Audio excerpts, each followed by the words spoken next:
Assalamualaikum warahmatullahi wabarakatuh. Nama saya Muhammad Amin Asmawi Azman, Nukometrik S70341. Untuk hari ini saya akan membuat tugasan individu, iaitu merakam satu video untuk subjek penghayatan etika dan peradaban. Okey, first kali soalan yang saya telah pun saya ambil, iaitu berikan 3 perbezaan dan persamaan yang wujud antara anda dengan rakan anda yang berlainan bangsa. Adakah perbezaan yang wujud ini memberi kesukaran kepada anda untuk belajar, berinteraksi dan bersosial dengan rakan anda? Ini first kali saya akan menyebutkan mengenai pengenalan. Seperti mereka tahu, dekat Malaysia ini terdapat banyak bangsa dan agama, bangsa etnik dan kaum di Malaysia ini. Tapi kesemuanya hidup dalam satu negara, iaitu dipanggil negara Malaysia. Dan kebanyakan bangsa di Malaysia ini dalam sekarang ini telah pun bercampur daripada segi budaya, adat ataupun daripada segi makanan ataupun pakaian telah pun bercampur dan menghasilkan satu bangsa yang dipanggil bangsa Malaysia, ataupun sekarang kita panggil Malaysia Badani.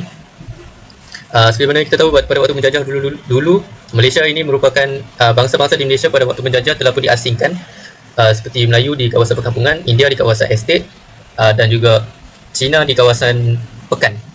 Pada waktu itu tiada satu interaksi yang telah pun berlaku. Mungkin ada tapi tidak dengan secara yang banyak. Tapi selepas kita merdeka, setiap bangsa seperti mana bangsa Melayu telah pun berpindah ke pekan untuk mendapatkan peluang pekerjaan yang lebih baik, dan mereka berinteraksi dengan orang Cina, dan orang India pun telah pun berpindah untuk mendapat peluang pekerjaan yang baru.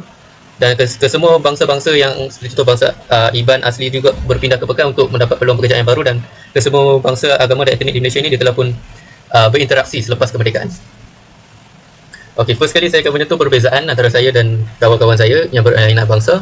First kali daripada segi agama, seperti mana kita tahu, Melayu telah pun menganut agama Islam, Cina dan India menganut agama Hindu, Buddha ataupun Kristian, dan ada juga etnik ataupun bangsa di Sabah dan Sarawak seperti Kadazan, Iban, Kenyat yang beragama Kristian. Dan dekat Malaysia ini, yang menyukarkan saya untuk berinteraksi dengan mereka bagi pendapat saya adalah daripada segi agama, iaitu orang Islam dia tidak boleh menyerupai ataupun mengikut, takut nanti terjadi satu bentuk syirik ataupun apa-apa. Dan selain itu juga, benda yang menghalang agama ini adalah daripada tempat beribadah lah. Seperti mana kita contoh, Islam akan pergi ke Jumaat dan bangsa lain tidak boleh mengikut, menyertai ataupun membuat apa-apa, dan itu menjadikan satu penghalang ataupun gap untuk kami berinteraksi ataupun bersosial, oleh kerana setiap agama dia akan ke upacara masing-masing.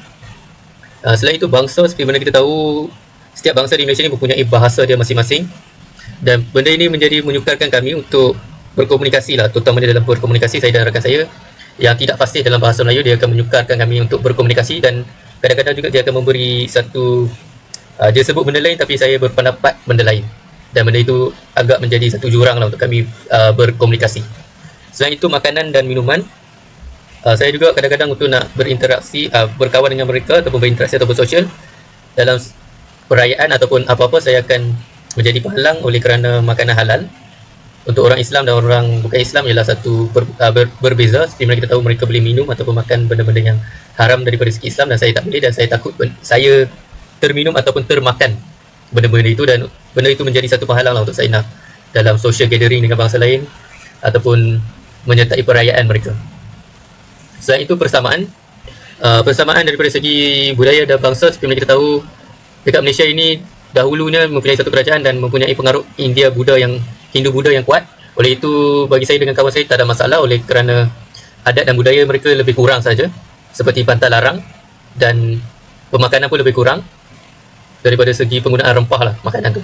Okey, pandangan dan pendapat saya dengan kawan saya dalam berinteraksi, saya rasa sama juga. Oleh kerana untuk kami nak selesaikan sesuatu masalah, kami akan memberi satu pendapat dan kami akan bersama menjayakan pendapat itulah, ataupun membuat sesuatu daripada pendapat itu, tidak mengira bangsa, agama ataupun etnik dekat dalam salah satu pendapat. Tak kisahlah dia tu pendapat itu datang daripada seorang Cina ke, India ke, ataupun Iban ataupun Kadazan ataupun apa-apa bangsa, kami akan still bersatu untuk menyelesaikan masalah yang kami ada. Selain itu, penggunaan bahasa, persamaan dia dekat sini, penggunaan bahasa kebangsaan dalam media komunikasi ialah memang penting, oleh kerana walaupun dia berbangsa lain, dia still mempunyai bahasa ibunda dia. Dan cara saya berkomunikasi ialah dengan penggunaan bahasa Melayu. Seperti mana kita tahu, bahasa Melayu ini adalah bahasa kebangsaan, dan dia memudahkan kami berkomunikasi ataupun berinteraksi ataupun berkawan ataupun bergaul dengan bangsa-bangsa yang lain.